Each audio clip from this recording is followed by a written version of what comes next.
Hi, I am Nimisha. Using Oxford's National Culture Framework, I'm going to compare and contrast two Volkswagen advertisements, one of which was shown in the United Kingdom and another one which was shown in India, in order to discuss the significance of culture in international marketing. Let's move to the introduction. The purpose of advertisement is to persuade customers to carry out a certain activity, which in this case to purchase a product. In order to attain this objective, marketers may design advertising the emphasis of particular items or services, discount coupons or announcements of flash discounts. The strategic process of marketing consumers whose culture differs from that the marketer's own culture in at last one of the fundamental culture aspects such as language, religion, values and social norms, schooling and living style is referred to as a global marketing. It is defined as the practice of marketing among customers whose culture is different from that of the marketer's own culture. In order to a business to effectively break into both existing and new foreign markets, it is necessary for business to first acquire in an depth knowledge of the target cultures that are present in the countries in which those markets are located. I have added the links for two ads from Volkswagen, one of the UK and another in India, for introducing its new car Volkswagen, based on which will analyze the importance of culture in global marketing by looking at the aspects of company highlighted while marketing in India and UK. Look at the markets of both countries. The automobile sector plays a crucial role in the UK economy and is essential to the implementation of the upscaling, net zero, global advancement and development plans. The automotive industry in the United Kingdom generates £67 billion in sales and adds £14 billion in the value to the economy, and normally invests roughly £3 billion annually in research and development. More than 150 nations buy automobile mades in the UK, resulting in £77 billion in the commerce and employing more than 182,000 people in the manufacturing alone. In them, over 70 different car types are assembled with the help of over 2,500 suppliers of the auto parts and some of the best engineers in the world. The United Kingdom produced more than 859,000 automobiles, 72,913 commercial vehicles, and 1.6 million engines in that year. The United Kingdom exports 8 out of every 10 automobiles it manufactures to over 140 countries. Current value of India's automotive sector is above 100 billion US dollars, representing 8% of the India's total export and 2.3% of India's GDP. In part because of its competitive labor cost, India has emerged as a global leader in the automobile industry. The manufacturing sector is buoyed by favorable economic conditions, including a low cost of labor, abundant and cheap raw materials, and a weak currency. India is the fourth biggest manufacturer in automobiles in the world, with an average yearly output of more than 4 million motor cars. The automobile sector in India has come a long way from the 1950s, when the yearly output of cars was restricted to 40,000. In the beginning, only Hindustan Motors, Premier Automobiles, and Standard Motors were able to produce vehicles. Experts in the automobile business was by and large obtained by trial and error in the early phases. Due to its rapid growth in this sector over the years, the nation is now the third biggest in the Asia Pacific region.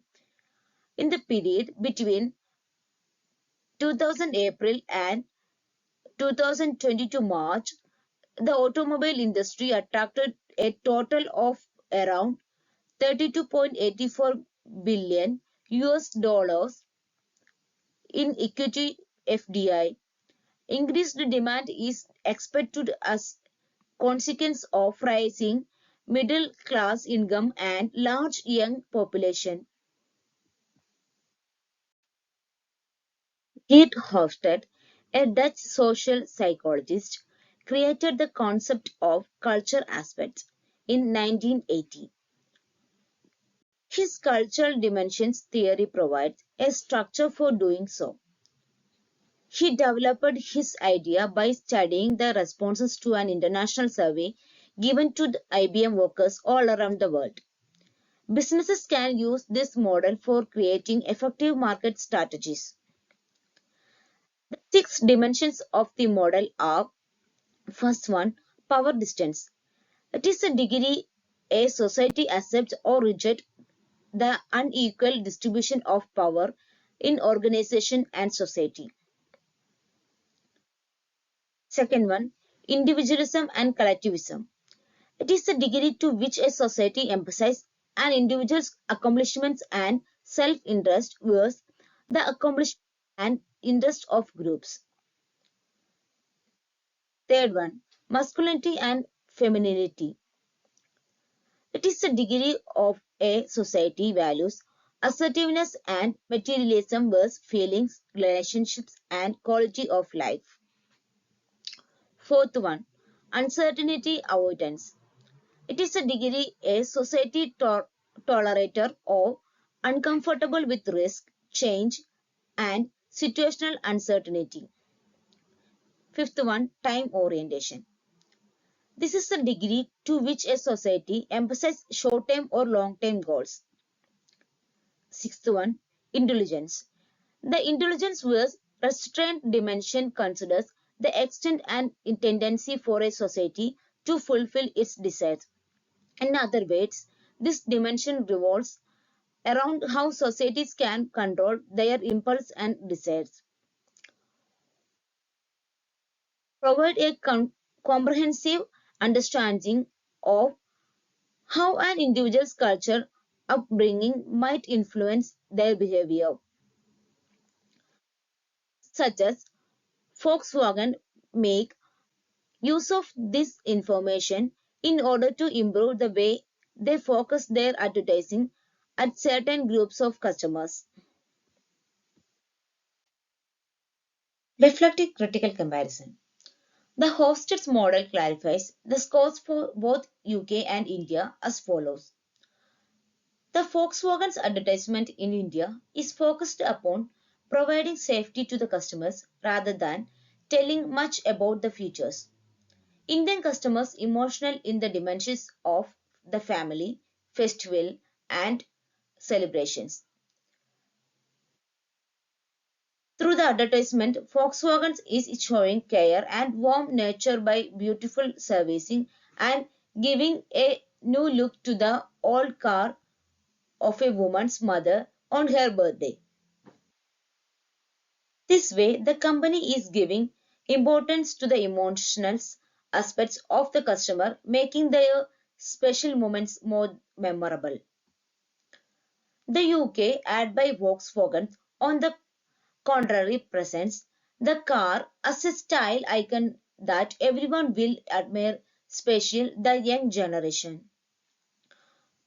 On one hand, where the company attracts customers through the car's safety and convenience in India, it tries to create a social desire for the products which resonates with the highly individualist scores of UK. Moreover, cultural dimensions by Hofstede create a preset for companies to target a specific audience in a particular country based upon their perceptions, values, and preferences. Both the ads, if interchanged and used in the other country, may not be that effective as people may not be able to contact with it. However, the ads do not align with the power distance scores of the countries as that used tactic could better work in India. Thus, culture of a nation is extremely important to understand the global marketing needs in a particular country. Let's move to the conclusion. Both as a theoretical framework for studying how cultural factors influence other disciplines and as a practical tool for promoting tolerance and respect among individuals of diverse origins, Hofstede's notion of cultural dimensions provide businesses with extensive knowledge to strategize their marketing worldwide. Volkswagen's global success may be attributed in large part to the company's ability to adapt its marketing methods to the preference of other nationalities. Volkswagen's ability to learn from its consumers and adapt to the local customs hold great potential for the company's future success. These are the references used for creating this video. Thank you everyone for watching my presentation.